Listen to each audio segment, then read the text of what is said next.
and just a lot of really unscripted fun. And this is unscripted, but I wish it were under better circumstances because all you had to do was look at any newspaper, except if you were in New Zealand and you think that Spike Lee had actually passed. Longer story than I wish. Stan Lee made an impact, obviously, on every single person who is a fan of pop culture, of comics, of movies, and there were so many people who were touched by his work and his legacy personally, and it's really difficult to think of a world without Stan, because I don't know about you guys, but I figured that he and Keith Richards were going to be tap dancing on All of Our Ashes, centuries down the road. We put together a little tribute video for Stan, and then we'll introduce our panel for the tribute to follow. Go ahead. Hey guys, this is Stan Lee. I'm here in Dallas. Be sure to come and see me at the Dallas Comedy Show. Invitation, sir. I should be on that list. Name? Stan Lee. Yeah, nice try, buddy. No, Nice try. really, I'm Stan Lee. I bring that up because that was 15 years ago, and you look exactly the same. You have the same energy. How do you do it? How do you keep up that kind of energy after all? If I told you, everybody would do it. I have no idea. I just like what I'm doing. I like being with fans. I'm not very particular. I even like being with you.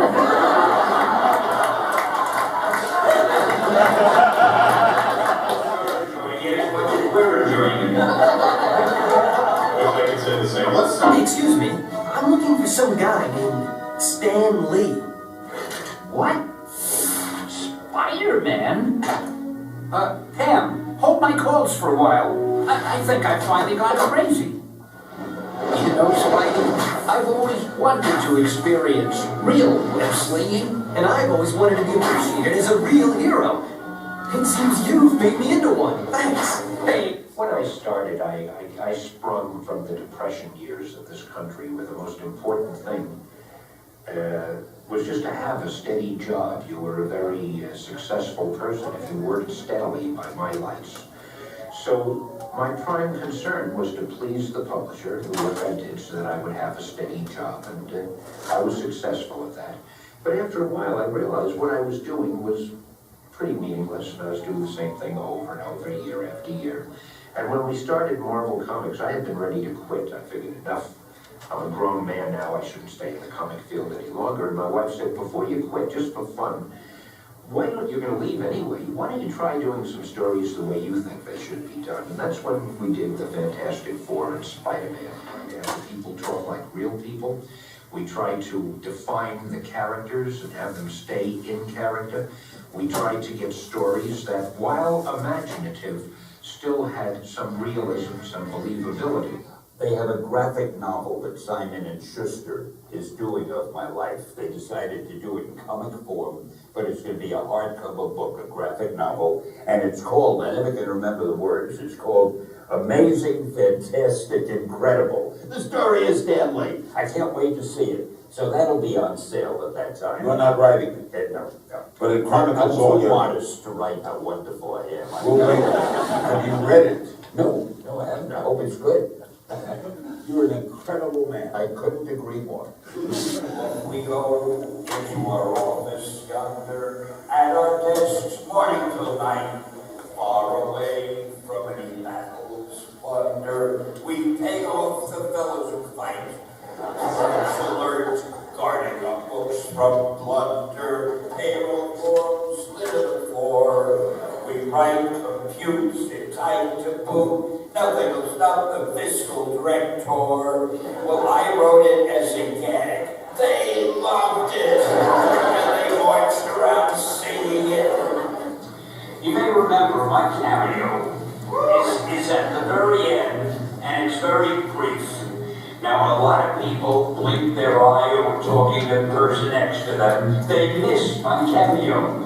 So what happens when that occurs? They go back to the box office and they buy another ticket. They're not big until we see Stan's cameo. That's why the movie makes money.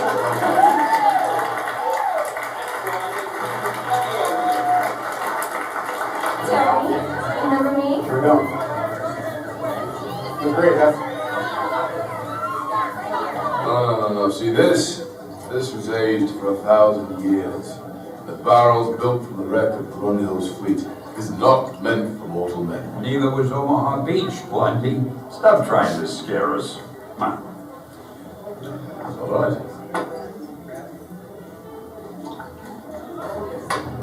Eggshell Shield. Coming onto our stage right now. Give it up for Chastity. You okay? Are you Tony Stank? Yes, this is Tony Stank. If immortality were to exist, would you choose it, or would you become a superhero or a supervillain? If immortality existed, would I choose to be immortal? Or would I rather be a superhero or a supervillain? Well, of course, I'd rather be a superhero than a supervillain. I don't think I'd want to be immortal Why not? unless it went for everybody. I wouldn't want to be alive while all my friends and relatives were dying. But if everybody could be immortal, I think that could be fun. But you meet new people. You meet new people. Well, that's true, but no, I like the people that I know and I want to have them around. Are you afraid of dying? No, not at all. We get, again, the fans love your sense of humor, and you know, it's... Well, it's an equal love it and love fest, because I love my fans. I cannot tell you how much I love my fans. They, sometimes at night I'm sitting here and I'm thinking, what's it all about, you know? And then I get a letter from a fan, or I read something, or I see something, or I remember something, and I realize it's so lucky to have fans who really care about you. And that's the reason I care so much about the fans, because they make me feel so great. And there's something, if you think about it, that is wonderful about somebody caring about you as I care about them, whom you've never met, who may live in another part of the world, but they care, and you have something in common, and occasionally you contact each other. And this business of fans, I think, is terrific. And I love them all. You know, I guess one person can make a difference. Enough said. Stand a minute.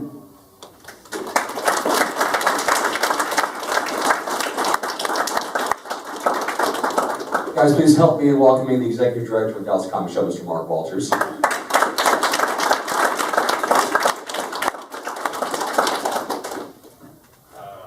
Thank you all for coming. I just want to say a big thank you to Devin for, he put this together in like less than, 16 hours? That, yeah. So that was a beautiful tribute to Stan. And we want to call up a couple of special guests with us today. We have from Heritage Auctions, he is also a very noted Eisner-winning author, Dave Tosh. Let's get him up here.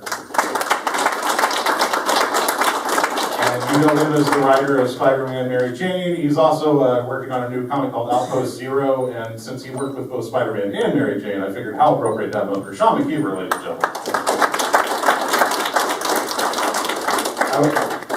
I want you guys to talk a little bit about what Stan means to you, but real quickly, because I had some people request that I tell this story, and I've told this story so many times, so I'm going to try to do a compartmentalized version of it.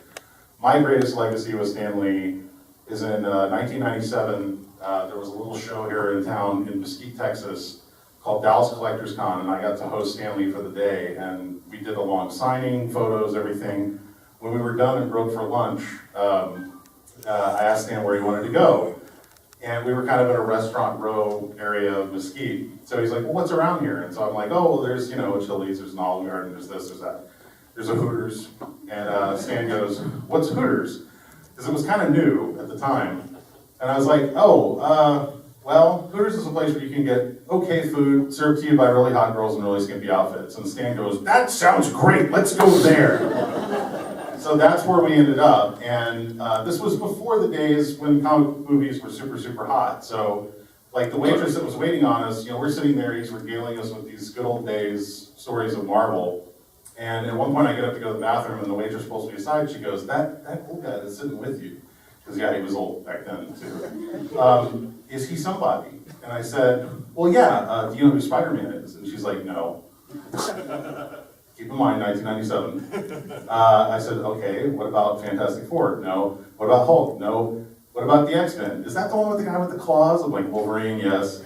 She goes, okay, I think my little cousin likes that. I'm like, yeah, all right. Well, that guy created like all those characters, and that's who he is. And I was kind of like nonplussed because it's like, I know she doesn't care, But she must have gone and told the other waitresses, because then one by one, all the waitresses started coming up to say hi to Stan.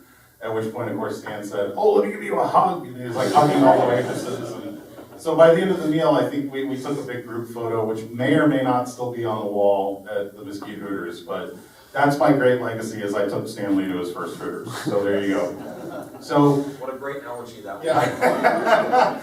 So he did remember it. Dave, do you want to talk a little bit, Heritage worked really closely with Stan on several different occasions. You want to talk a little bit about that experience and what all they were able to kind of do with Stan? Well, I didn't really get much of a chance to meet Stan. Jim Halper, one of the owners of the company, was good friends with Stan. And anytime Stan was in town, they would get together. But as far as that goes, I really wasn't connected with that. But I do want to talk a little bit about the history of Marvel Comics and Stan Lee. It's interesting to note that he started back in the very beginning of the medium. 1939, he went to work for his uncle, Martin Goodman, who owned the business that became Marvel Comics. And Stan started out writing those little filler pieces that used to be in comic books years ago. They had to have a page of text back in those days to comply with mail regulations. So they had to have at least 1 page or 2 pages of text, and Stan started out writing those. And it was many, many years before he would create Fantastic Four, and he did that in order to compete with DC's Justice League. I got a chance to see Stan many times at all the conventions I went to. Every time I would walk by him, he was smiling with a bunch of fans around him. And I did ask some people at Heritage who had a chance to meet him to tell me some stories about him. And everyone was, Stan was a great guy. I've got some notes here from a gentleman named Mark Wilson, who was a very big comic dealer back in the days. He's talking about back in the mid-1980s in San Diego. He was at the convention there. And back in those days, it was a small convention, a lot like the one we have here. It was mainly just comics. No big movie or TV franchises were there. Mark had a table. Actually, he had 2 tables in a booth. And he was sitting right across from the Marvel table. And he said the Marvel table was just a plain table, no backdrop, just a few little flyers on the table. And some kid was sitting there. And Mark said after a while, Stan Lee walked in, took the guy's place, let the guy go eat lunch. And they got to talking because Stan noticed some comics on the wall back behind Mark. He had Captain America #1 and Action #1 and Batman #1. So they struck up a conversation and talked a little bit. And finally the kid came back and Stan said something like, even I have to take my time at the booth here. And he said years later at another San Diego, this is when the convention got really big, he said he and his 13-year-old son were walking through a restaurant and Stan was there, surrounded by people.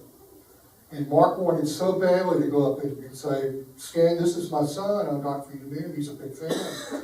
He said Stan looked up, saw him and recognized him, waved him over. He remembered him. This is like at least 10 years later. Remembered his name, remembered everything. His son got to meet him, it was the biggest thrill of his life. That's the kind of guy Stan was. He remembered his fans, he loved his fans. Sean, you want to talk about what Stan meant to you? Being able to work on a book like Spider-Man Loves Mary Jane, I mean, it's just those two such iconic characters, and I mean, obviously that comes from such a great pedigree. Did you get a chance to talk to him at all about that and about your work on the book? I grew up in the 70s, and even already then, you know, Stan had already become a fixture of Marvel Comics and the face of Marvel Comics. And so, you know, growing up, that was the face I associated with the creation of comics, you know, and before I even had a sense that he wrote them, you know, or that any humans at all made these things. And he was always this larger-than-life presence, and you know, then going, of course, into the 80s where, excuse me, where he would do the narration for Spider-Man and His Amazing Friends. You know, so he was, you know, as much as I was a huge Spider-Man fan since like 2 years old, you know, but I was just as much a Stan Lee fan because he was just such a huge part of that. When I got into the comics business, where I was trying to break into it still in the early 90s, was the first time I went to San Diego Comic-Con. And, you know, it was, you know, a pretty big show back then. It's twice as big now, but it was still pretty big back then. But the only person who needed to have handlers walking them around was Stan. I saw Stan when I was going from a panel to wherever, and he had 2 guys with him, and it was so he could go to the bathroom, you know, because otherwise he'd get stopped and you know, have to make a mess in his pants or something. But you know, so I was always very desperate to meet him. The next sort of opportunity I had was around 2006, maybe. It was San Diego again, and I was doing an interview over lunch with a reporter. I'd done a lot of comics by then. I started doing Spider-Man Loves Mary Jane. And so we sit down, and then next to us there's this big table, and all these people, you know, sit down, and sitting down at the head is Stan, like just, you know, like about that far from me, you know, I could almost reach out and touch him. And the whole time during this interview, like, I'm not even hearing any of the questions. I'm just like thinking, how big of a jerk would I be if I just got up and walked over there while he's having lunch and said, excuse me, I'm a really big fan. So I chickened out. I didn't do it. But in 2009, I was at a convention in Pittsburgh, and they were Stan was signing, and back then it only cost $40 to get his autograph, which back in 2009 that was actually like, wow, that's a lot, you know. And now it's like you don't even blink an eye at that. And so I bought a ticket for an autograph, and I got in. I had to, you know, close out my table for a little while. I knew it would be at least an hour.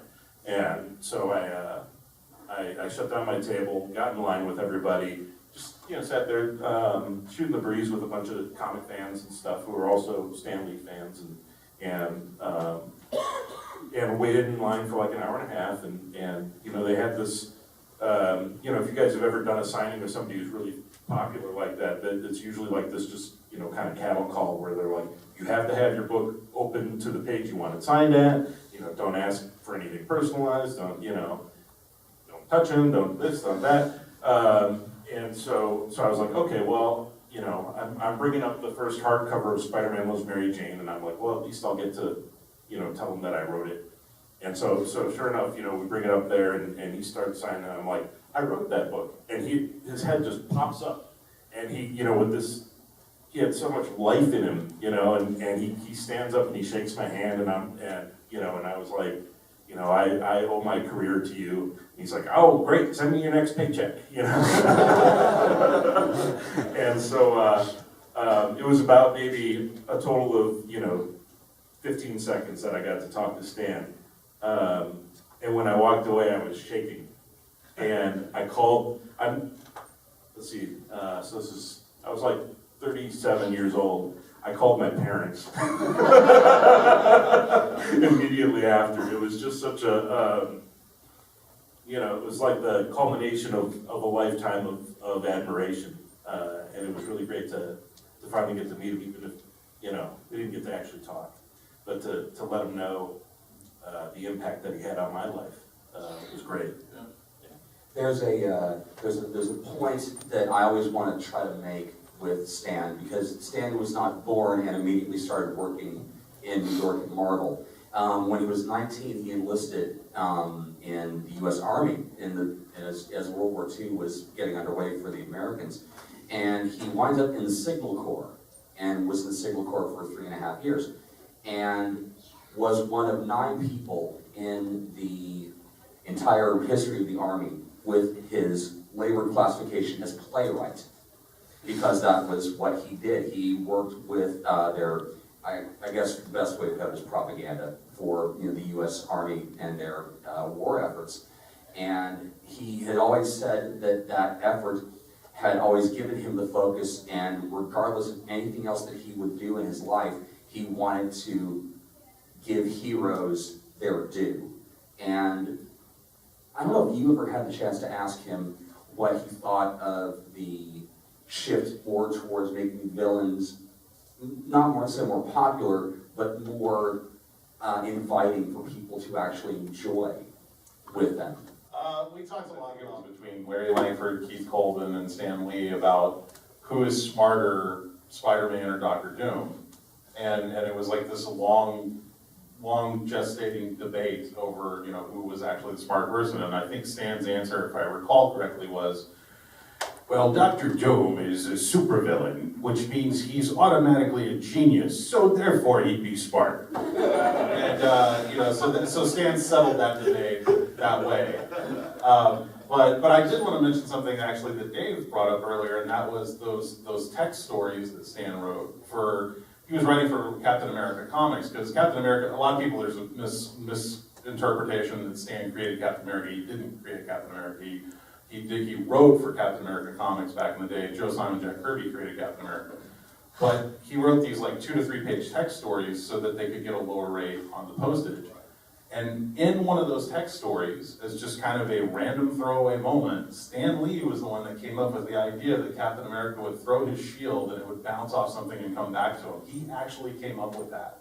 And that's now like synonymous with Captain America. Like we don't think of that not happening. But that was totally his idea, and it was in one of those text stories that it happened. But yeah, I think he always had a love for supervillains, because he always felt like, there was still such a complexity to those characters that made them interesting and inherently, kind of tragic and lovable in that way. So I'm gonna hand this over to Devin. I'm gonna go we've got a banner that we printed out. I'm sure you guys saw the banners out front. And before everybody leaves today, we'll keep talking for a little bit, and then if you guys have anything you want to add, please raise your hand. But we want to make sure you guys all sign the banner, because I've actually worked this out. We're going to donate this to the Stan Lee Museum. They're going to house the banner in the Stan Lee Museum, so we want you all to sign it. If you want to write a little note to Stan, you're more than welcome to. So I'm going to hand this off to Devin so I can go get the banner, but you guys please keep talking and keep this going. And thank you so much for being here. I appreciate it. Thank you, Mark.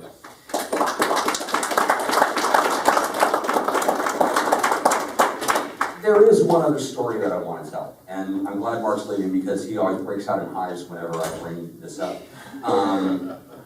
Perfect timing. There was a show that Mark and I were involved in around Stan's 94th birthday. We don't talk about it because there was a lot of problems that happened after the show was over. But one of the amazing things we got to do was, because Stan's birthday was at the end of the year, December 29th, we wanted to throw a party for Stan for his 94th birthday.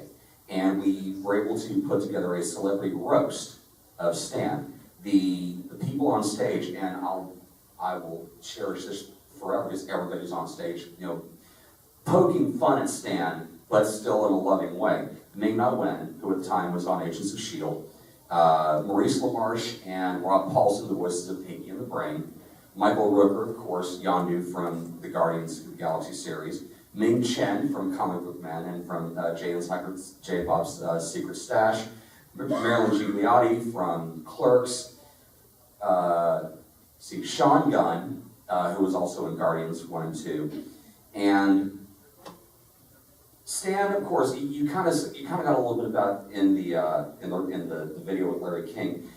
Stan's hearing was going towards the last bit of it, and if you didn't have a speaker right next to him, or you weren't speaking right next to him, he did not hear you. So Tech had to come from the back of the room, set up a speaker right next to Stan so he could hear all the horrible things that the guests were saying about him.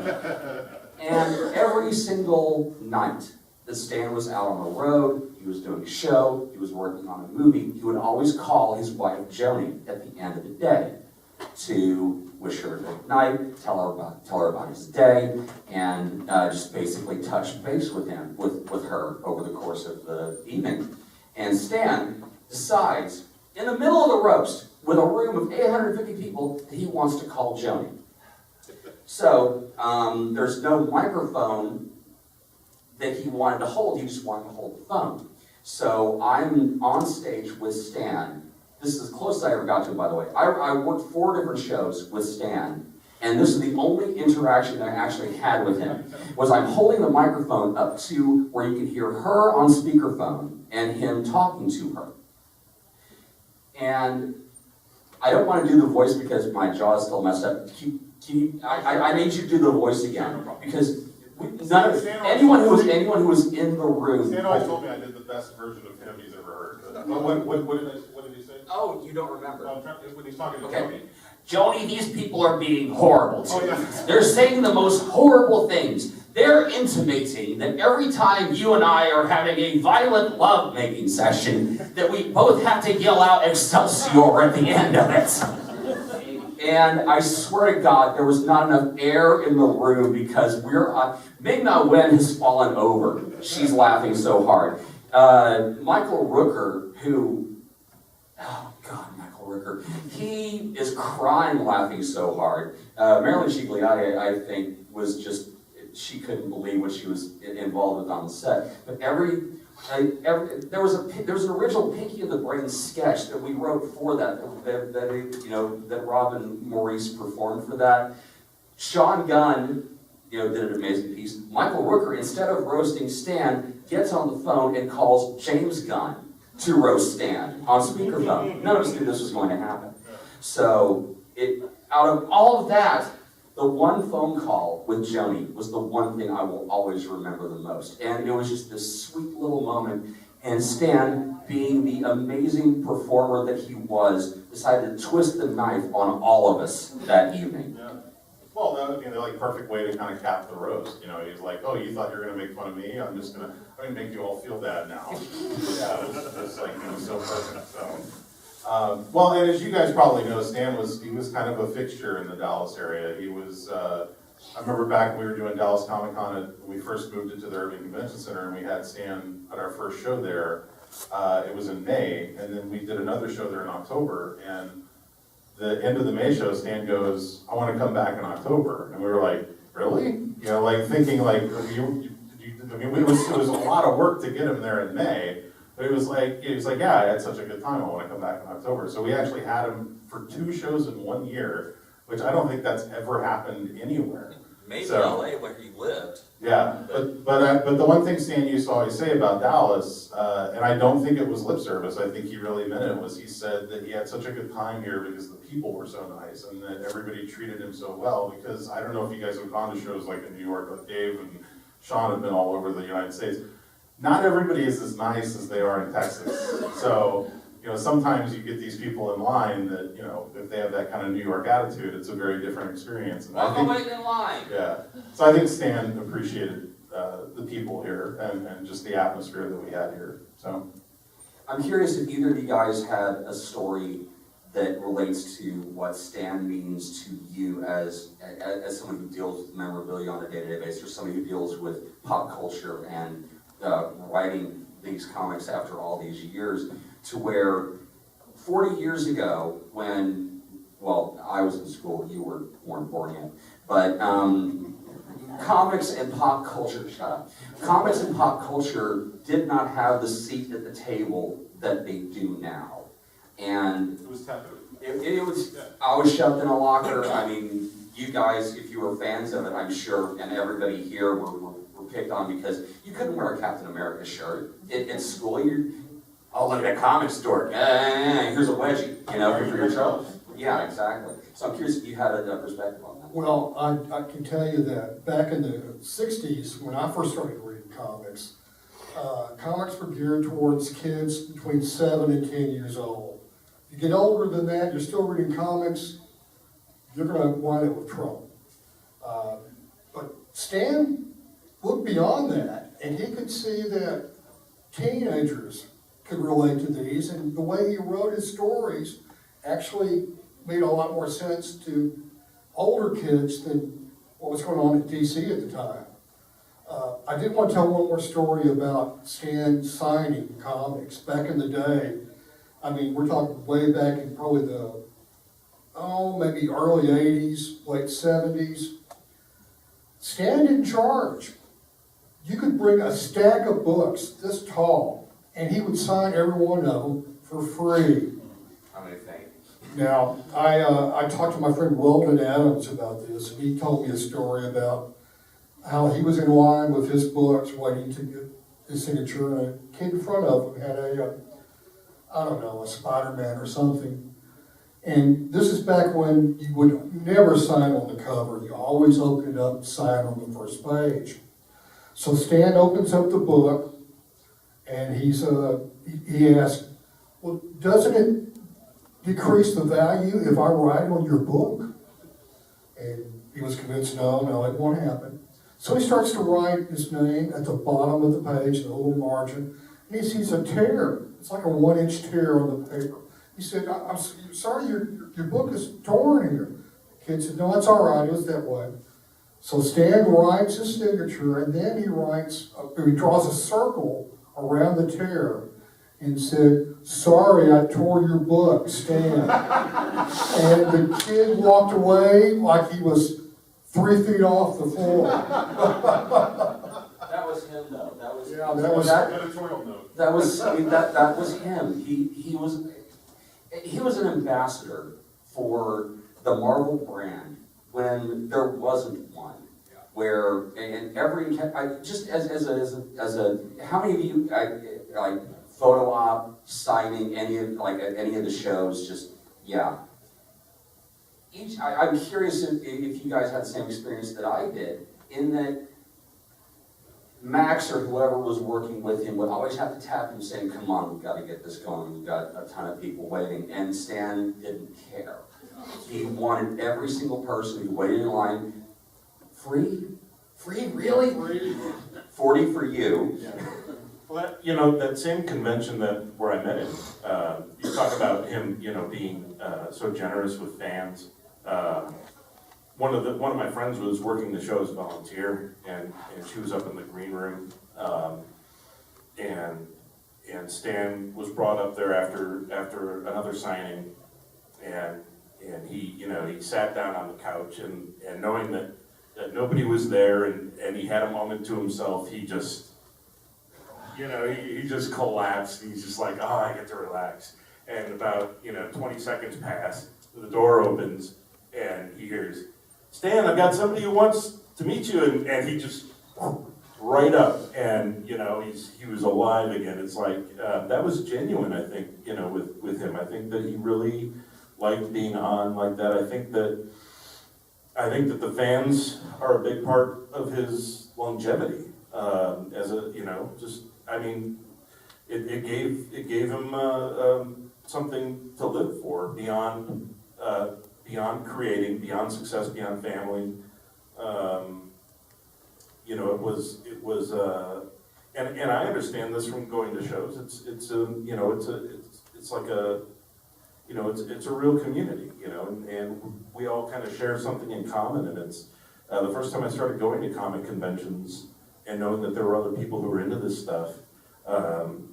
It's like you may not get along person to person, but we're all like that community, and in that sense, you really kind of have each other's backs, and yet like your hearts are kind of intertwined in that way. And Stan, Stan was all about that, and bless him for it, because I don't think I had that kind of energy at that age.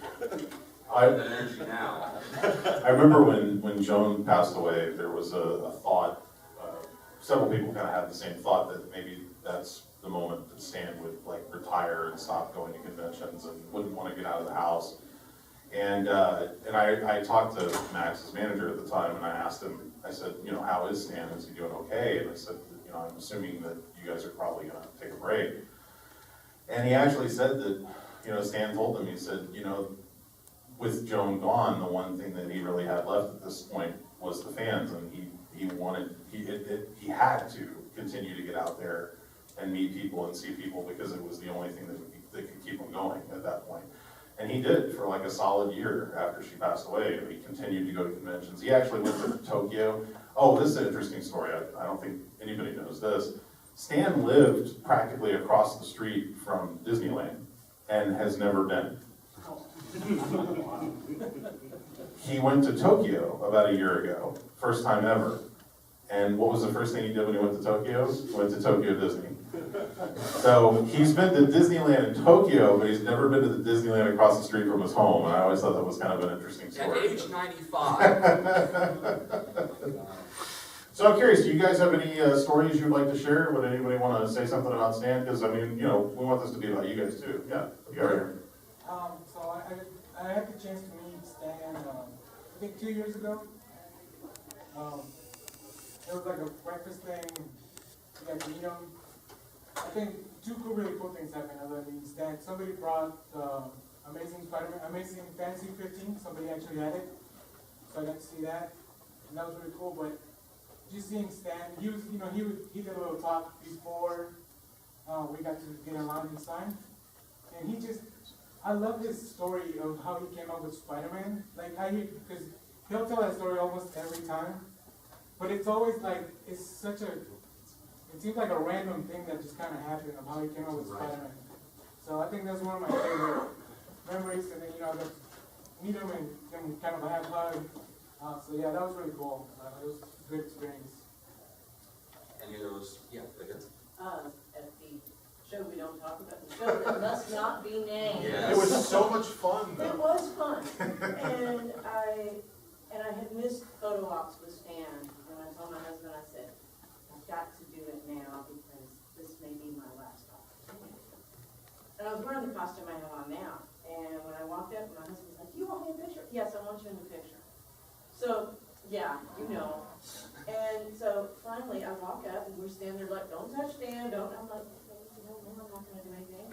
So I stand over and I stand beside him and all of a sudden he looks over at me, looks me up, looks me down, and he's like, wow. And he turns around, we take the picture, and my husband's walking off going, you got a wow out of Stan Lee. One of our dear friends, Leslie Hurst, the first time she did a photo op with Stan, she's a busty gal, and she was wearing this marble shirt that had like this really, you know, she cut the neck out of it, and we called it Cleveland when she had cleavage going. So Stan, being Stan, you're an amazing brand ambassador. I love what you're doing for the Marvel name. What's your name? How are you? And they snap the photo, and Stan, of course, has that smile on his face. And, okay, thank you very much. And saying, oh, do you have to leave now? And I like her. She's got spirit. There was one over here. Yeah. I met Stan years ago when it was $50 to get his autograph. But going to so many cons, Stan's always there. You see Stan a lot. And I met downtown Dallas, I guess, the last time he was there. And that stadium is in the round. I'm coming down the ramps, I had gone in my car, put something up, and his Q&A section to start off to the side. And some guy down the ramp talking to somebody. I don't know who he's talking to, and I walk past, and literally Stan is sitting there, just him and that guy talking. I don't know who that guy was. Of course, I don't say anything, it's not my conversation, I don't tell anybody. My only thought was, that's typical Stan, holding court with somebody off to the side, just in secret. But he was just talking about comics and all excited, you know, it's typical Stan. But it was just a neat thing that just stuck to me, that he was off to the side talking to this guy before a panel, you know. Right here. Yeah, I just remember at one panel he had, I think it was actually the first one when he was here in Dallas at the Irving Center, someone asked him a question, and it was just, his answer, it still sticks with me and resonates, just such a brilliant answer. It was just one of those typical questions, who would win, Spider-Man or Superman? In Stan's answer, it was just like spot on. He was like, whoever the writer would want to win. And I was just like, boom. I mean, like, and ever since then, anytime anyone ever asks that question or anything, that's my go-to answer. It's like, well, I heard it from the man himself, whoever the writer wants. And it was just genius. That's exactly correct. So says the writer. Yeah, right there. That was, you had your hand as well, right? Yes, yeah, you're looking around like I'm pointing. No, I didn't. Oh, well, I thought,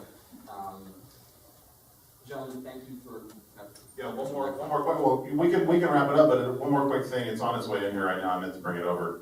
And it actually kind of ties into Heritage in a weird, funny way. I used to work at Heritage with Dave.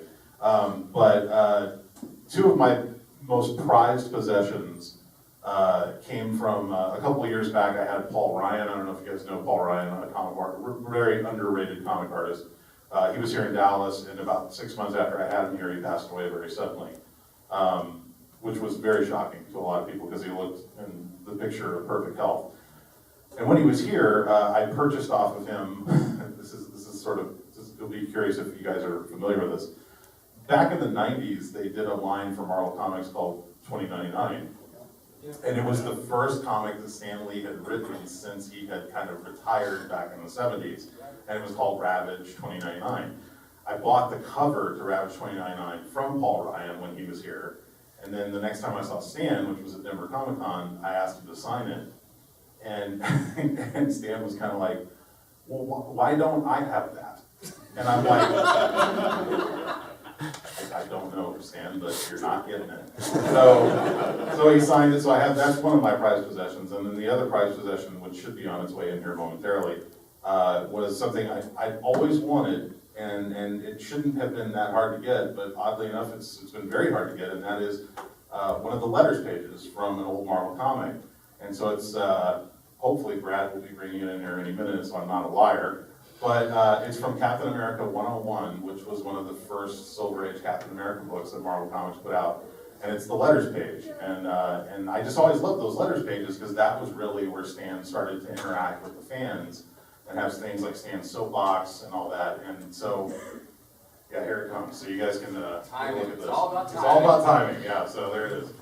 So this is one of the actual letters pages from Captain America 101. Now, just so you know, this is not original art. This is all stats.